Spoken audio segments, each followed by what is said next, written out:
Hey guys, Lawrence here from Nightbringer Fitness. I want to keep this video fairly short and to the point.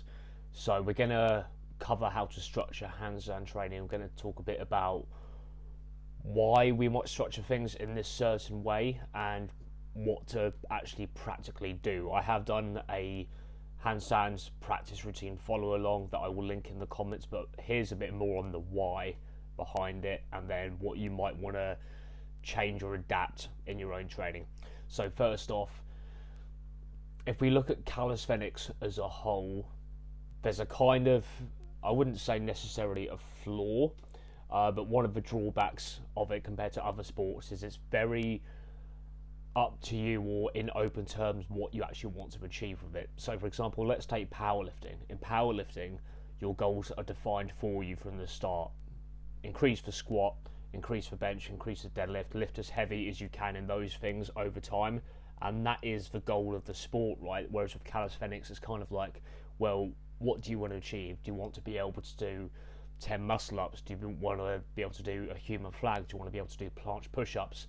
Do you want to be able to do Zef Sakavelli style God set? It's very up to you what you actually want to achieve, which can kind of leave us, I guess, maybe in the dark or a bit uncertain around what to actually practically do to structure our training.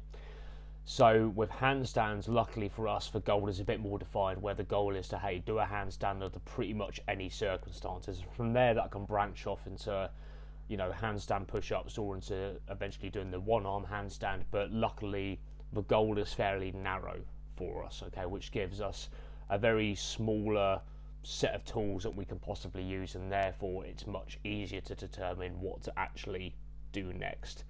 So let's take, for example, the goal of being able to handstand for 10, 30 seconds, anywhere in between, right, and under any circumstances. So, like powerlifting, you've got the three big lifts, and with everything else, there accessory exercises in order to increase those big three, right?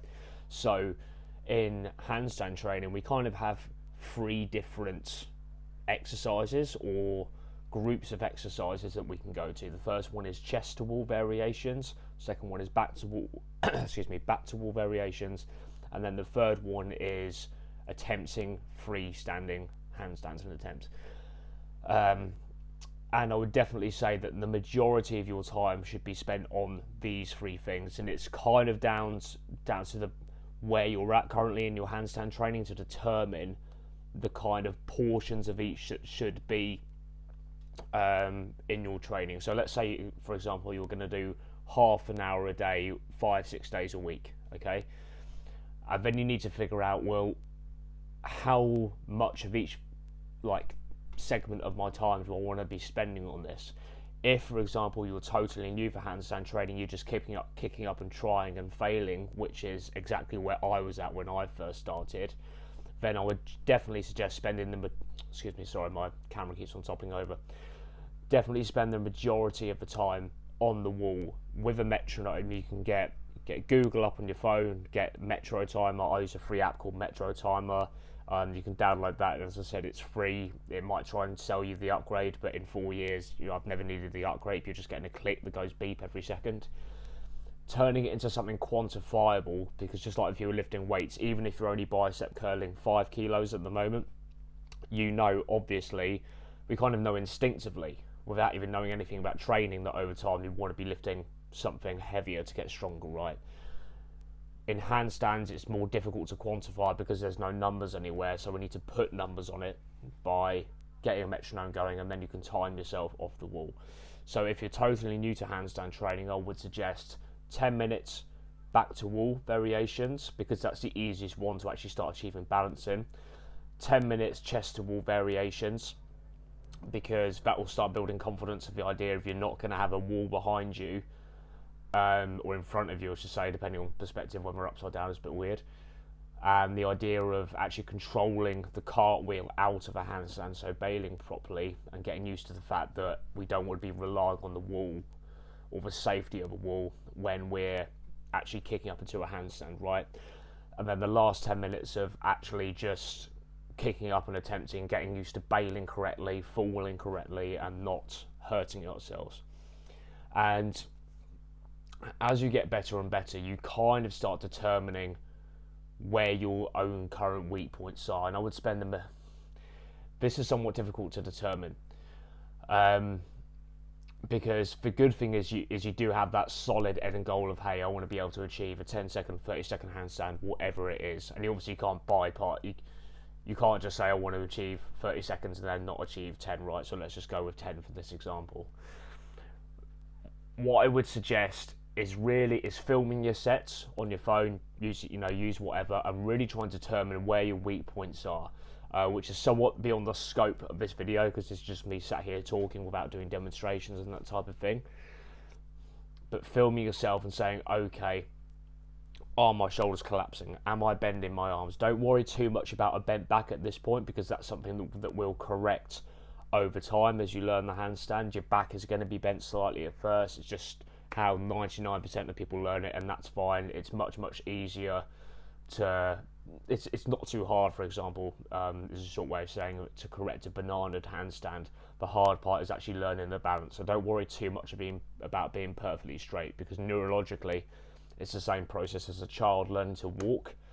We're really efficient at walking on our feet after X amount of months. It's the same with the hands. And when a child first learns to walk, the legs are going to be bent and it's going to be wobbly, and the back's going to be bent, and we're moving at the hips everywhere. So get used to the fact that it's not going to be perfectly balanced, and that's fine. The point is to just be able to hold it off the wall initially.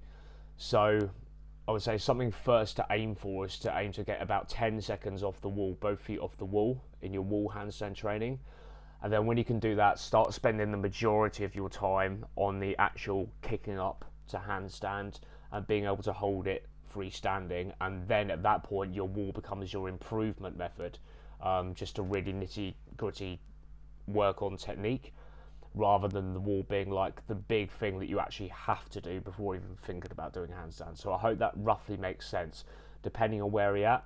If you can't yet do a freestanding handstand and hold it for about 10 seconds, maybe, every few attempts, get on the wall, spend the majority of time on the wall, because whichever progression actually allows you to be up for the longest, actually in a handstand position, rather than kicking up and falling down, and it takes you 6 times to hold a handstand for just 3 seconds and then fall out of it. We need to be actually doing a progression that the body can win at and that it can learn at over time. Imagine trying to ride a bicycle but not having stabilizers and just falling off the side every time, rather than having stabilizers, learning how the pedals work, learning to steer, learning the nuances of a bit of balance as you rise up the stabilizers, and then eventually taking them away.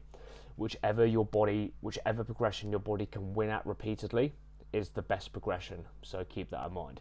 I hope that's made some rough sense and given you an idea of what to do next when it actually comes to what to do, in terms of like the practical exercises. I'll link the 15-minute handstand follow along, and guys, I would just suggest doing it, okay? Because I don't want to hear I don't want you to be here listening to me yap on about the theory of training. The thing that's going to get you the handstand is actually practicing the handstands, right? And doing a follow along video is actually going to get you up on the wall training, doing freestanding handstand training, conditioning your wrist to get stronger. And that's much better than, looking at my mug all day on videos talking about the theory. So get training, enjoy, chat soon.